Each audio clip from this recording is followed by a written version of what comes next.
एक असमाप्त कथा की आगे की श्रृंखला में आज सुनिए रमा सिंह की एक और कहानी, शुगर मम्मी। शुगर मम्मी शब्द के विश्लेषण से ही चंद्रा की वर्षों की आस्था चरमरा गई थी। अपनी आस्था के एहसास में जिए मन प्राण जख्मी हो गए थे। उस रिश्ते जख्म को टकटकी लगाए वह देखती भर रह गई थी, स्तब्ध अवाक। उस युवक की सोच की बदबू जैसे उसके पूरे शरीर से चुपड़ी हो। उससे ऊपर पाना जैसे असंभव ही लग रहा था। अब तक ममता की ऊंचाई थामे जो कुछ भी उसने किसी के लिए किया था, वह सब, वह प्यार दुलार अपनत्व की छाव तले सारे के सारे आचरण और क्रियाकलाप एक पर एक कटीले प्रश्न चिन्ह बने चलचित्र की तरह स्मृति पटल पर उभरते चले जा रहे थे। उसका उद्विग्न मन लड़खड़ा उठा था। सचेत हो जैसे शरीर की अनगिनत छिन्न भिन्न शिराओं को समेटती सहज होना चाह रही थी वह।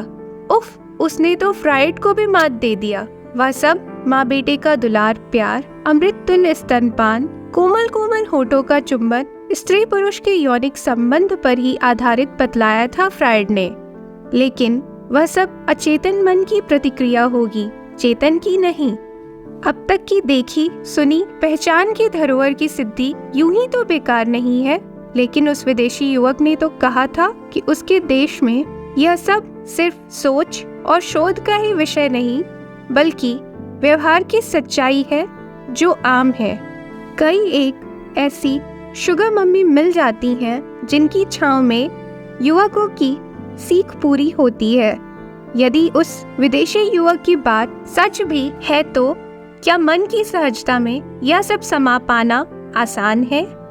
उस विदेशी युवक के वार्तालाप ने मन मस्तिष्क में कुछ ऐसा कोहराम मचा दिया जैसे अपनी ये आस्थाएं चिड़ियों के झुंड हो जो एक बारगी पंख फड़फड़ाते हुए उड़ गई हैं। लेकिन उस विदेशी युवक को, जिसका नाम क्रिस्टोफर केंटा था, आखिर अपने घर में आमंत्रित किसने कर रखा था?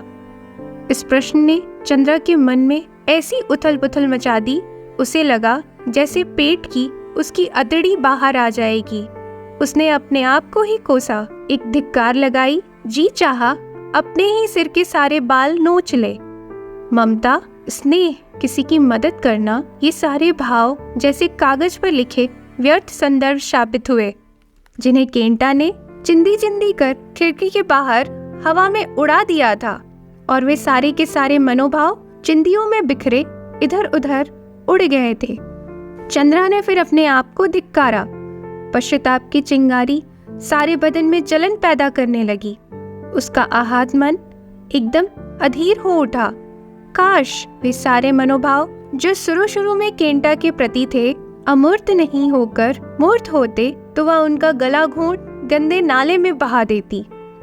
जब वह केंटा को लेकर अपने घर आई थी, उसका कमरा उसे दिखाते हुए जो कुछ भी कहा था, वह सब, वे सारे संवाद, सारे के सारे शब्द वाक्य आज उसका मुंह चिढ़ा रहे थे। केंटा एजुकेशन एक्सचेंज प्रोग्राम के तहत भारत के किसी पब्लिक सेक्टर में ट्रेनिंग के लिए आया था। अपने आप को सांत्वना देने की एक लहर कहीं से चंद्रा के मन में आई और खोज खोज कर उन कारणों को तलाशती रही जहां चंद्रा की कोई गलती नहीं थी। यह सब तो बस परिस्थितिवश ही हो गया था। वह केंटा को लिए दिए अपने घर यूं ही तो नहीं आ गई थी। हो सकता है यदि चंद्रा उसे अपने घर रख लेने के निर्णय में जल्दबाजी नहीं करती तो कुछ और ही हादसा हो जाता। लेडीज पार्लर की मालकिन, उसकी अजीज दोस्त मिसेज मेहता कई दिनों से कितनी उलझन में फंसी थीं।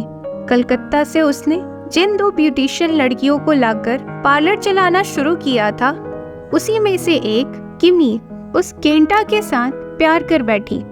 दरअसल पहल तो केंटा ने ही की थी और किमी ने अपने इस इम्पोर्टेड प्यार को खुशी का खजाना समझकर अपना लिया था। खैर जो भी हो, दोनों के संबंध इतने गहरे हो गए थे, इतने तरह के वादे किए गए कि किमी ने केंटा के साथ शादी करने की ठान ली और अपना पासपोर्ट वगैरह भी बनने दे दिया। यहाँ तक तो सब कुछ ठीक ठाक चल रहा था। मिसेस मेहता के पार्लर के काम धाम में भी कोई व्यवधान नहीं पड़ रहा था। लेकिन कुछ ही दिनों बाद न जाने क्या रहा कि केंटा और किमी के प्यार में शिथिलता आने लगी। दरअसल बिल्कुल हिंदी फिल्मों के अंदाज में एक तीसरा आदमी उन दोनों के बीच आ टपका था।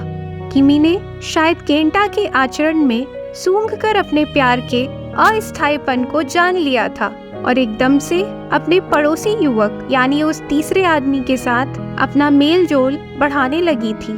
केंटा के भीतर बहुत कुछ खौलने लगा था।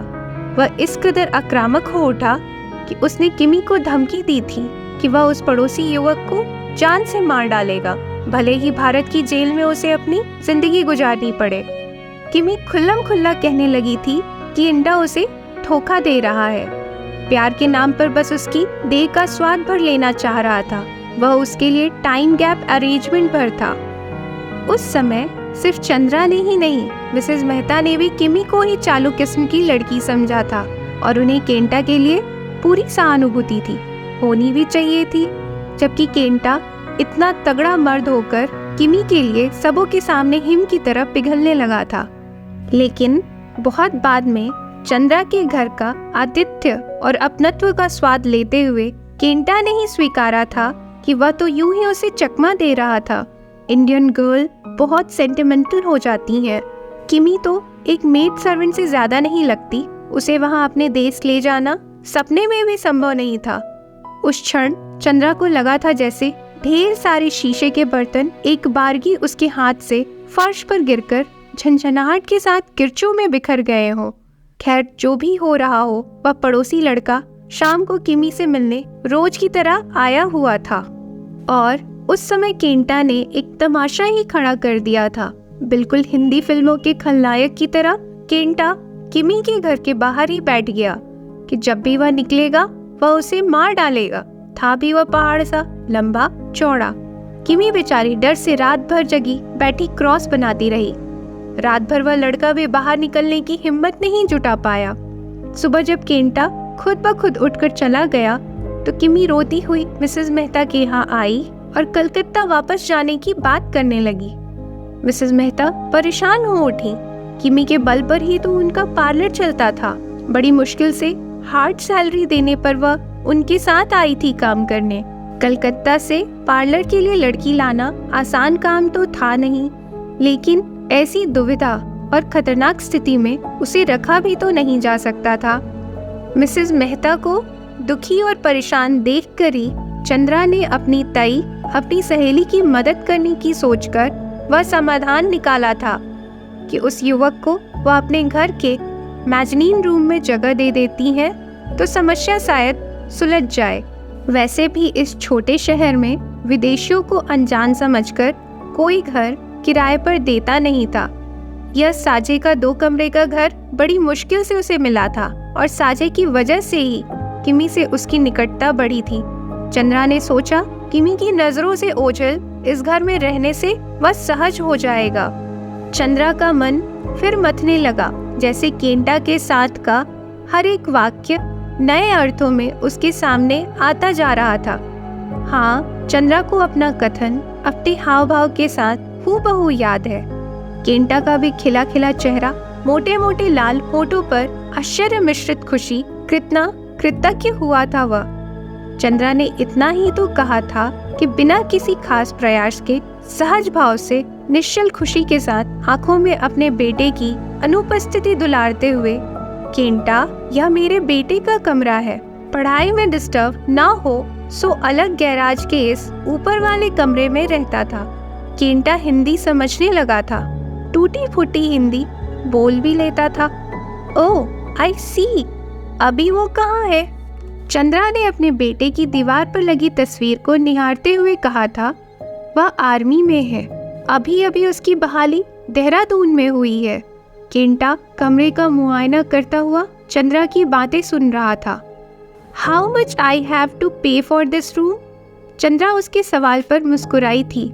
कुछ भी नहीं, मैंने कहा ना, यह मेरे बेटे का कमरा है, फिर तुम्हें हमेशा तो रहना नहीं है, जब घर मिल जाए तो चले जाना।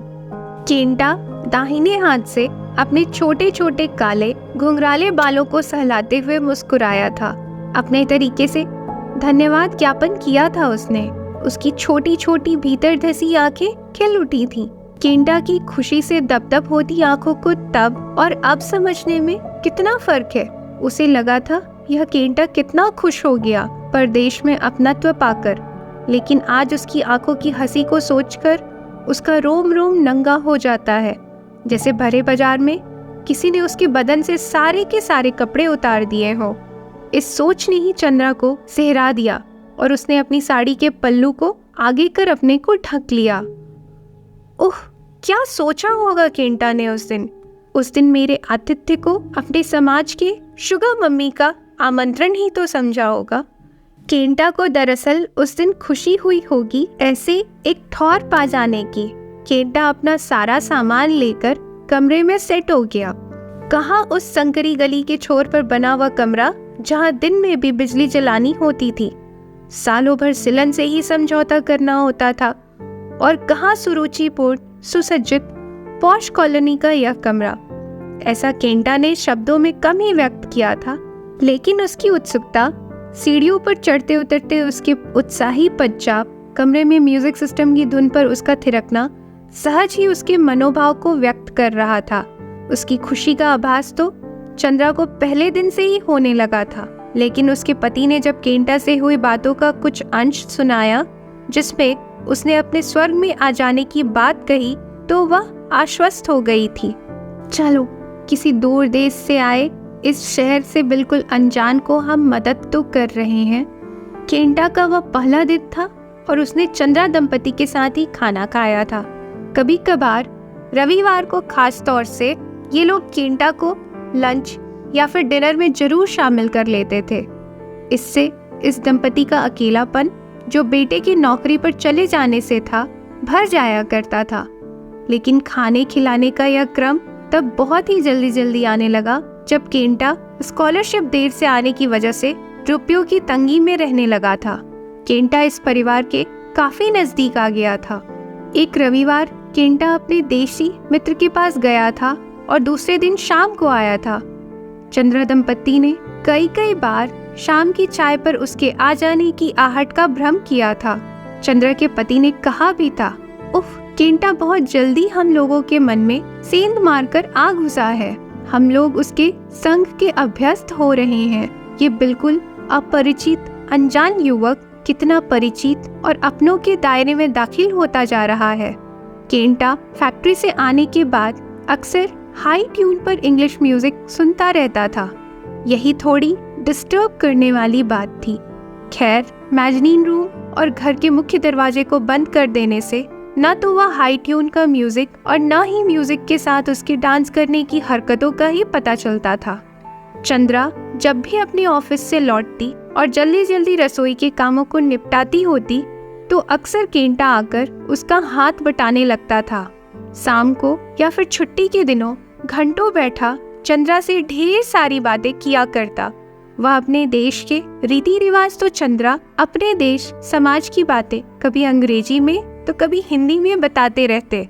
अक्सर केंटा को यहाँ की बातें समझाने का उसका उत्साह इशारों का सहारा लेता है। दरअसल वह इंग्लिश भी कैच नहीं कर पाता था। ऐसे मौकों पर चंद्रा के पति की हिस्सेदारी माहौल को सुगम बना देती थी। इन्हीं दिनों चंद्रा का भाई विनीत क्या आकर रहने लगा कि केंटा एक अबुझ पहेली सा अतल पानी की गहराई से ऊपरी सतह पर उपलाने लगा था, जैसे कोई बिल्कुल हल्की चीज हो, बिना किसी वजन की अपने स्वयं के चूक गए गुरुत्वाकर्षण के या फिर निर्जीव डूबे जीव जंतु के समान। विनीत अभी ग्रेजुएशन के बाद किसी कंपनी के सेल्स एग्जीक्यूटिव की हैसियत से 15-20 दिनों के काम से यहाँ आया था। औपचारिक परिचय के बाद ही विनीत का मन इस कदर केंटा के साथ रम गया कि वह अक्सर जब भी घर होता केंटा के साथ उसके ही कमरे में पड़ा रहता। अब तो वह भी केंटा के साथ हाथ पैर और कमर थिरकाने लगा था। चंद्रा के पति के तर्क से ही विनीत जैसा शर्मीला और संकोची लड़का केंटा की संगत में थोड़ा बोल्ड ही होगा और कुछ नहीं। चंद्रा बहुत हद तक आश्वस्त नहीं हो पाई थी। एक दिन वह अपने पति के सामने असहज होते हुए बोली, विनीत को क्या होता जा रहा है? वह इतनी जल्दी कितना पॉप म्यूजिक समझने लगा है। बस जब देखो गाय के बछड़े सा, जंगल में भागते दौड़ते हिरन सा, या फिर पागल खाने के रोगी सा पॉप म्यूजिक का भ्रम पाले उठक पटक करता रहता है। एक दिन तो अपने आप पर काबू नहीं कर पाई चंद्रा और लगभग चीखती हुई विनीत को आवाज लगाने लगी। विनीत की ही नहीं, केंटा की भी थिरकन कार में हठात ब्रेक लगने की सी तेजी से थम गई।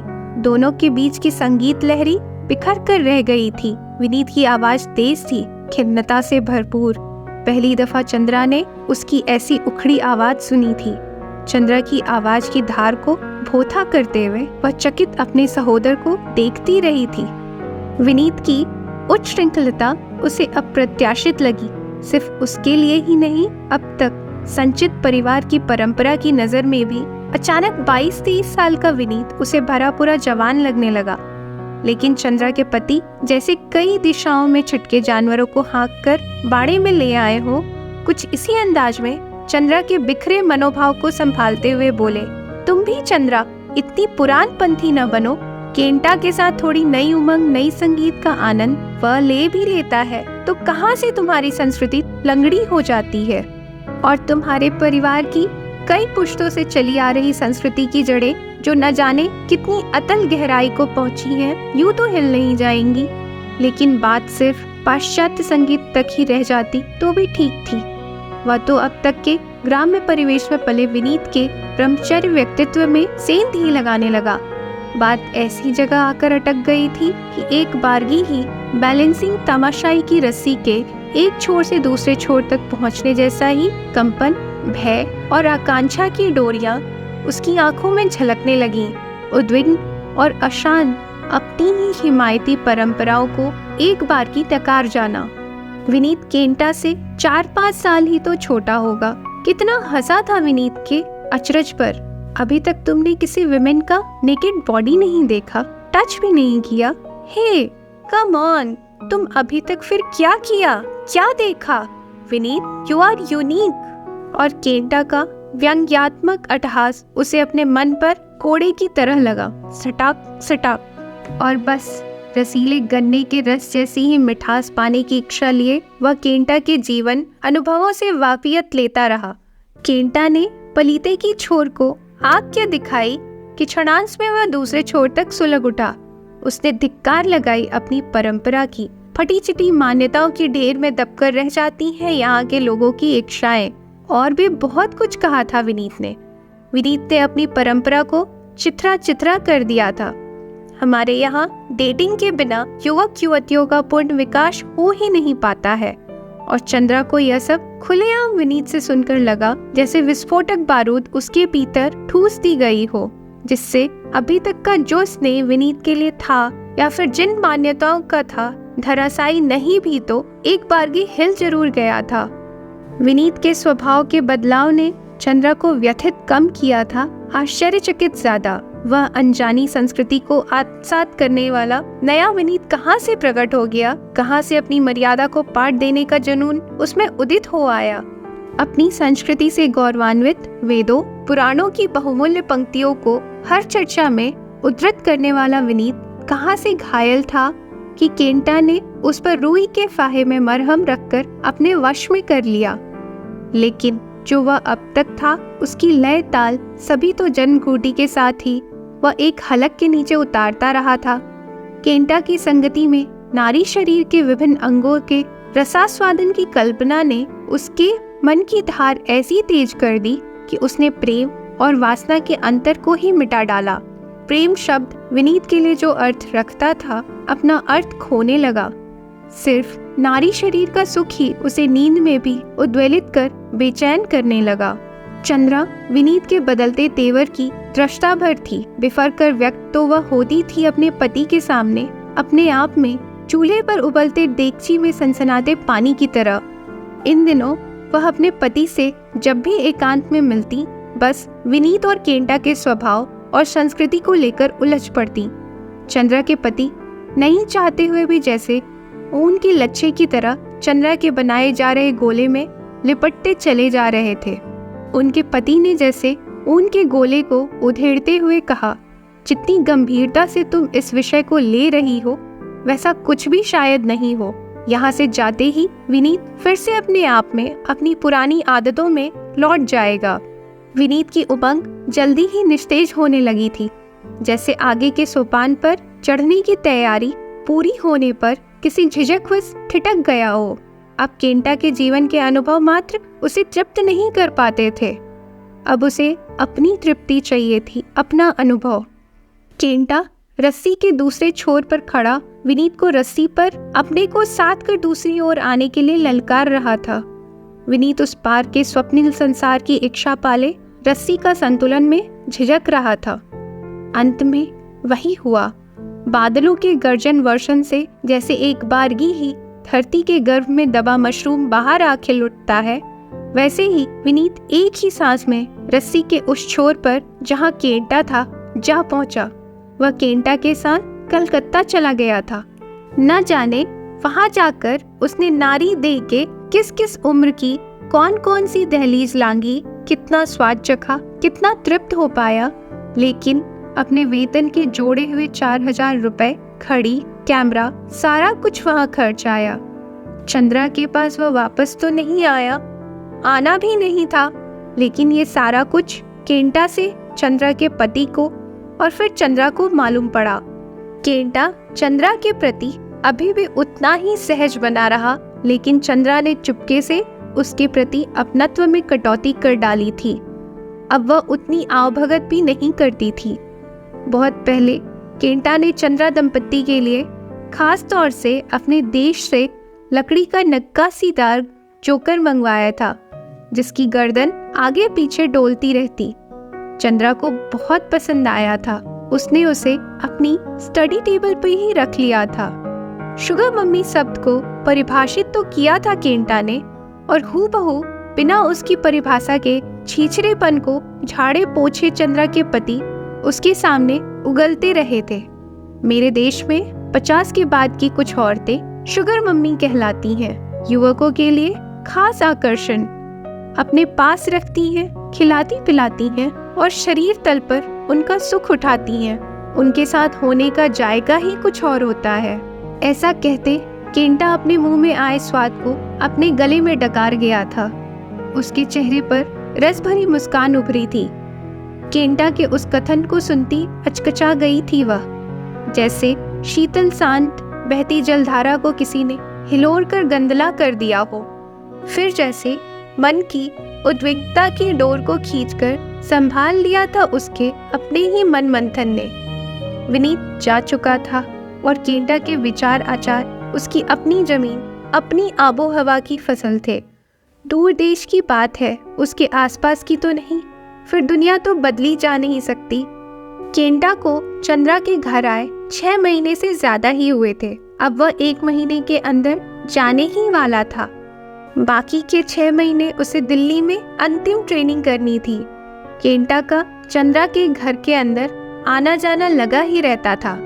तभी केंटा ने एक दिन चंद्रा के सामने अपने को एक अजीब अंदाज में व्यक्त कर डाला। Aunty, you should enjoy your life with me like a sugar mummy in our country. You are not enjoying your life. ऐसा कहते हुए केंटा ने चंद्रा का हाथ थामना चाहा। चंद्रा क्षण भर को उसका मुंह देखती रही। उसकी आंखों में एक वहशी चमक थी और होठों के बीच एक छिछोरी मुस्कुराहट। उसे शुरू में लगा था शायद वह कुछ और, शायद अपने देश के संदर्भ की कोई बात कर रहा है। स्थिति को समझते ही उसने जल्दी से अपना हाथ समेट लिया और बिजली से कड़कड़ाती हुई फूट पड़ी। व्हाट? चंद्रा इतने जोर से बोली कि घर की दीवारें सहम गईं और उसकी आवाज इको करती उसी के कानों की झिल्लियों को झनझनाने लगी।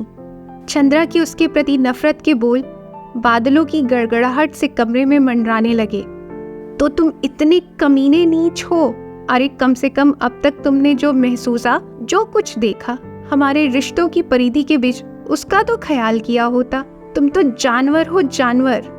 वह डाइनिंग टेबल की जिस चेयर पर बैठा था बैठा रहा। उसके चेहरे पर किसी तरह की कोई ग्लानि, कोई अफसोस नहीं था।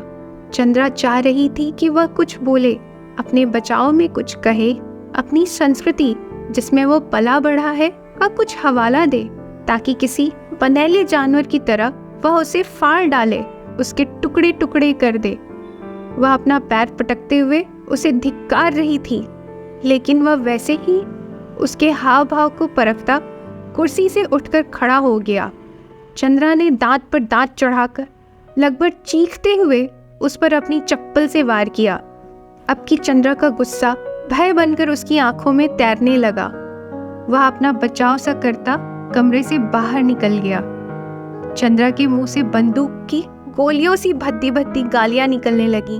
उसका जी चाह रहा था इन सभी गालियों का अर्थ उसके भीतर बिल्कुल अंतर्मन तक उतार दे, जहां वह मर्माहत हो। चंद्रा हतप्रभ अवाक थी। चंद्रा को लगा जैसे वह बीच चौराहे पर चारों खाने चित गिर पड़ी है और केडा के मन के स्खलन के लिजलिजेपन से उसका सारा शरीर लथरा गया है। वह शावर के नीचे देर तक नहाती रही। बाहर निकली तो मन हल्का था। नजर पड़ी तो देखा जोकर सिर हिला रहा था, जैसे शुगर मम्मी कह रहा हो। चंद्रा ने उस जोकर को उठाकर जोर से बाहर फेंक दिया। जोकर घर के बाहर के फाटक के ग्रिल में अटक गया और भी जोर जोर से उसका सिर हिलने लगा। अनायास उसे लगा जैसे कोई दर्द, कोई घाव पांव से उठा और कलेजे में फांस बनकर अटक गया है। पूरे बदन में नफरत की एक लहर उठी और रोम रोम तल्ख हो उठा। आशा करते हैं हमारी कहानियाँ आपको पसंद आ रही होंगी। हमारे साथ जुड़े रहने के लिए हमारे चैनल को सब्सक्राइब करें। धन्यवाद।